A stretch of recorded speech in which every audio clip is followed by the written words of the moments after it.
Imagine if we get back and, like, 4,000 years have passed in the ruins of the Ebon Hawk on, like, some desert island in the middle of an ocean planet or something. No! Despair. But that is not the case. In the box has Frida's. I didn't notice those little faces on there before. That's interesting. Alright. Unfinished business. You managed to escape from the prison world inside the box, but it was a narrow thing. Apparently Lurs was correct that opening the box was a bad thing. If you intend to deliver it to Mata the Hutt, he can be found at the swoop track on Tatooine. And I do intend to visit it, because maybe Mata will not be as intelligent and that guy will be able to escape. Though I'm not sure we would necessarily want that, because it says he led a rebellion. And it caused a lot of his own people to die, but again, just because he's in prison doesn't mean he was the bad guy, you know what I mean? We don't know anything about him. He might have been a mass murderer or something, like the worst human being in the world. Human being. Whatever the hell he is. The worst, whatever the hell he is to his own people. Or he might have been a guy who was wrongly in prison for a just revolt, you know, we don't know. That's the problem, right? I'd like to help him, kinda. He doesn't seem like a bad guy, like he didn't try to trick us or anything, he told us how we could get out, and he did live up to his end of the bargain, which means he's a man of his word at least. So, and really, you know, that's another thing that doesn't make sense. If he wasn't a good person, he would keep us there forever regardless, because he'd want to talk to us forever, he'd want somebody as company. The fact that he released us probably means he wasn't such a bad guy. Anyway, that's kind of a shame. It'd be nice to be able to free him somehow, but I don't think there's ever a way in the game to do that, unfortunately. What are we doing here? Is the rest of the crew I can try talking to? Who do we have left? We spoke to Canderous, HK, a mission. We have Zalbar, T3, Bastila, Karth, Jolee, Juhani. Okay, so we'll do these three to start with. I don't think Zalbar ever has anything to say. Yeah, nothing. Let's see here. T3. Beep, beep, beep. Whoop. Yeah, nothing again. And Johnny. My KotOR blood seethes at the thought of that man still running free. I cannot stand still when I think about it, but I will not give in to the dark side either. He will pay for his crimes, though. He will most likely be following us. Me. If we could find him first, then he may not be able to set in motion whatever he has in store for us. Yeah, so she's not going to talk to us until we deal with that problem. That's fine. Karth? Yes, what's on your mind? Nothing. You got it. He's done. His quest is finished, I believe. Bastila. How can I help? We already spoke about this before, about our encounter. Visions, Gizka, crew, nothing for now. Speak more later, yes. Alright. That would leave Jolee Bindo. Mr. Jolee. Alright, I'm gonna drop a quick save here for certain. And we'll have a chat with him. Got something on your mind, dude? You mentioned something about your wife before. I don't want to talk about that. I don't mean to pry, but... Yes, you do. You may mean well enough, but my private affairs are just that. Private. Let me tell you something.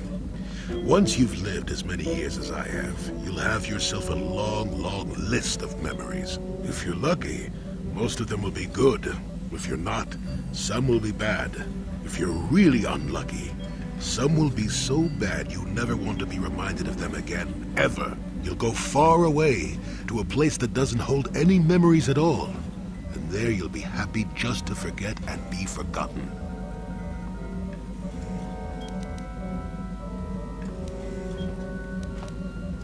I would never do that. You say that now, but I'm talking to you from across the breadth of many years' experience. That is a gap I simply can't cross for you. Let me ask you this. Have you ever been in love? Truly in love, I mean, and not simple infatuation.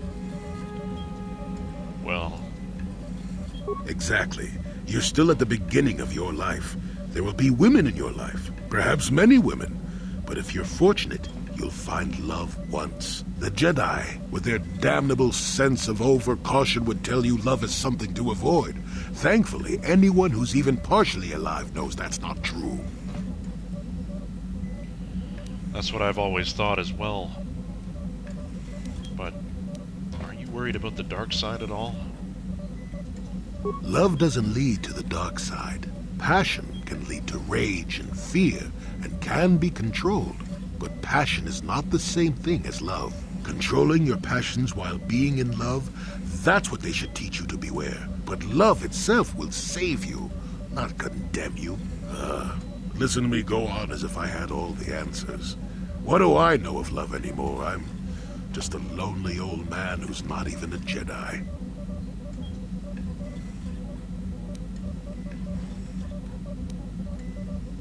No. I want to hear what you have to say. You do you? I wouldn't listen too closely. I'm no authority on anything. I just think that the greatest things in life shouldn't be avoided because they come with a few complications. Love causes pain, certainly. Inevitably, love is going to lead to as much sorrow and regret as it does joy. I suppose there are perfect eternal loves out there, but I haven't seen any. And how do you deal with the bad part of love is what determines your character. What determines the dark side's hold over you.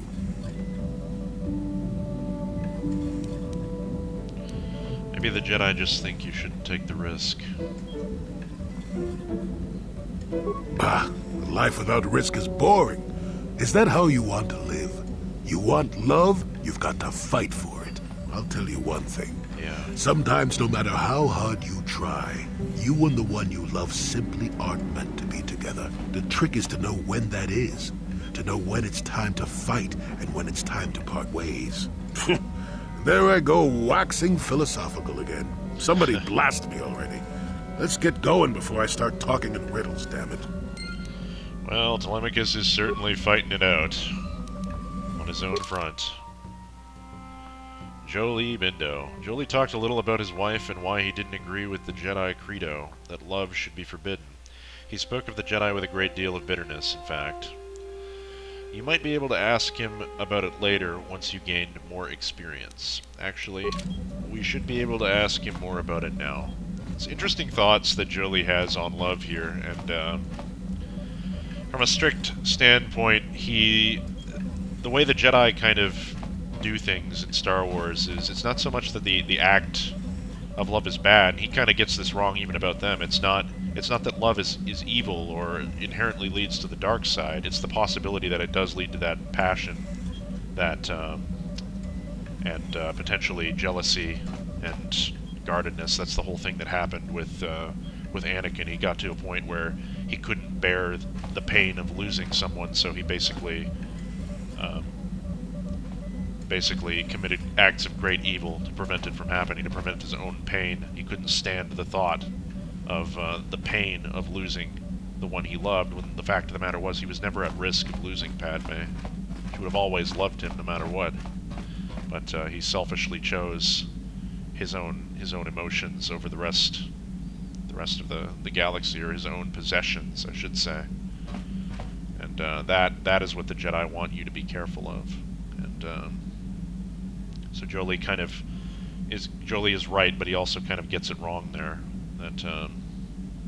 That it's the fact that there's risk involved in that, and the Jedi over the course of thousands of years have basically, well, he's an example of it. We'll soon find out. I'm just going to nip in and nip out so we can access a bit more of his dialogue, but yeah, he's right, in a sense. And Telemachus wants to believe he's right. He wants to be with Bastila, but just how much of himself he's willing to sacrifice In order to bring that about remains to be seen, I think. He may have to undergo his own trials in time in that regard. For now, let's see where Jolee is going with all of this. Got something on your mind, dude? Why did you leave the Jedi anyway? Who said I left the Jedi? Don't play games with me, old man. Don't get so uppity, damn it. The point I was trying to make, if you decide to actually listen, is that I never left the Order. The Order left me. So, are you a Jedi or not? Something wrong with your ears? I thought folks only went deaf when they got to my age. I follow the Jedi way and use the Force, don't I? That makes me a Jedi last time I checked. But the Order itself, the Jedi Council and so forth, no. I'm not part of that and haven't been for a long time. And good riddance, I say. But you said the Jedi left you. You know what I hate? Well, lots of things really, but I'm old and easily annoyed, but that's besides the point. What I really hate are how most people view the Jedi. Everyone thinks that the Jedi are perfect, that they can do no wrong. They think the Jedi Council is completely incapable of injustice. Do they?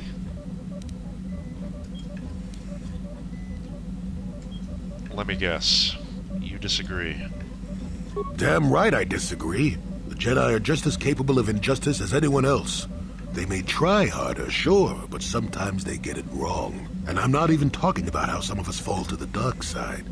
No, that's plenty indication of our fallibility, but it's something else entirely. No, I'm talking about how more than often not, your average robe-wearing Jedi can try to do the right thing and still be completely wrong. Nobody can be right about everything, Jolee. That's true, but it's not what I meant. I guess I'm not being clear, am I? Come to think of it, I don't have to be clear. Someone my age is entitled to ramble, damn it. But for your sake, I'll try to explain. I'll tell you a little tale about a Jedi master I once knew. Hortath, I think. Or was it Horthoff? I could never get it straight. Is this going to have a point? You know the problem with the youth today? They're young. Where was I then? Oh yes, Master Hortath. He was a kindly old Jedi who meant well, but the most nearsighted thing in the Corps, I swear. He would walk into walls, knock over tables, mistake apprentices for rancor beasts, that sort of thing. And he was too proud to submit to proper treatment. Some used to counsel him in the urge to use the Force, Master Hortath. Allow the Force to see for you. But he refused to believe that his eyes were failing. He simply squinted more and more as the years went on, the other Jedi resignedly passing it off as the amusing quirk of a compassionate old man. Go on. So, one day a young Padawan meets Master Hortath in the courtyard and, not knowing of his blindness, asks him for directions to the council. Quite sure of himself, Hortath gave the lad directions, which happened to lead back outside and away from the Enclave. The Padawan is confused, naturally, and he asks if Master Hortath is sure, and of course Master Hortath says that he is. The Padawan suggests that perhaps he should ask someone else, but the proud Hortath now feels insulted. He tells the Padawan to take the route he prescribed and no other. Rather dejectedly, the Padawan did as he was told, and so ended up leaving the Jedi Order forever. It was decided that the boy's fate was to leave the Order anyway, though whether that was out of respect for Hortath or because the boy went on to something else, well, we'll never know. So, you knew this Master Hortath? Or the Padawan? No, both of them were from before my time. Well before the Sith Wars, even. I don't understand. The tale is about blindness, and I thought the point was clear. At any rate, you think about it. You're the one who asked why the Jedi left me, remember? Now let's get going. My feet are itching for a good run. Okay, so journal entry added. Let's see what that is. Jolee Bindo. You successfully got Jolee to talk about the Jedi, and he told a tale about how they are often less than perfect. He might talk some more if you ask later, once you've gained more experience. So, like, I think I see where he's where he's coming from, essentially, and but to me this sounds a bit. It sounds a bit like throwing the baby out with the bathwater. Jolee seems to posit that many people think the Jedi are perfect or infallible or something like that. They don't even think that, as far as I'm concerned. I don't think anybody else really does in the game think that the Jedi are perfect. Um, it's just like one Jedi Master giving bad advice to a Padawan and misleading him out of arrogance. It's not evidence that the entire organization is flawed or in some ways wrong about things all the time. And he even admits this at the start of his argument that no one is right all the time. So I don't really know where he's going with it. It seems like cope to me almost. Like I don't know. Maybe once we hear more about what exactly happened with him, we'll see where he's going with this. But for my part, I'm not entirely convinced yet. Like it seems like Jolee is is just being a grumpy old man and not realizing that people are more or less flawed.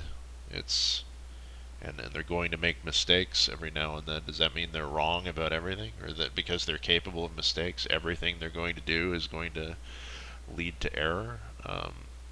No, I mean that's not even his position on it, but it seems like a moot point. The people are wrong. Yeah, people are wrong. Occasionally, but by his own admission, they're still trying to do the right thing, which is more than can be said about any of the other options. So this is something that fans kind of take from these games and they extrapolate it to mean Jedi bad, Jedi make mistakes. Well, what's the alternative? You know, let's weigh what the Jedi have done on one scale, and we'll weigh what the Sith have done on the other, and we'll see how it balances out. Something tells me, with all of the flaws of the Jedi, you would still rather be living under the Jedi. Sorry, it's just me. Obviously, KotOR 2 can go a lot further and deeper into this once we get to that game someday long into the future when I feel like playing another Knights of the Old Republic game after this one. It won't be for a long time though, that's for certain. Anyway, that's fun with Jolee. I think that's gonna be it for the conversations we're gonna have with him for now. I could probably go out and trigger more of them if we just exit and go back in, exit and go back in. It feels rather unnatural. It already felt unnatural once to do it. So I just will refrain. What else? All of our other party members have been covered. We've got to drop that off at Tatooine. We've got to go to Tatooine. That seems to be the place we need to get to. Maybe actually a stop at, what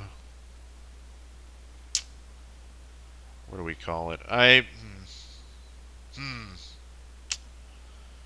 It's either we're gonna go make a pit stop at Tatooine before we go to any new planets. We're going to also go to Yavin, and I'm not decided on which one I want to do first. Perhaps Yavin, but for now I think we'll leave it here. We've played enough today. We've gotten all the little bits and pieces taken care of on the Ebon Hawk. We're ready to leave Korriban. For some reason, if you look at this screen, it's showing Dantooine. Don't know why that is. Anyway, I will see you guys next time. Take care.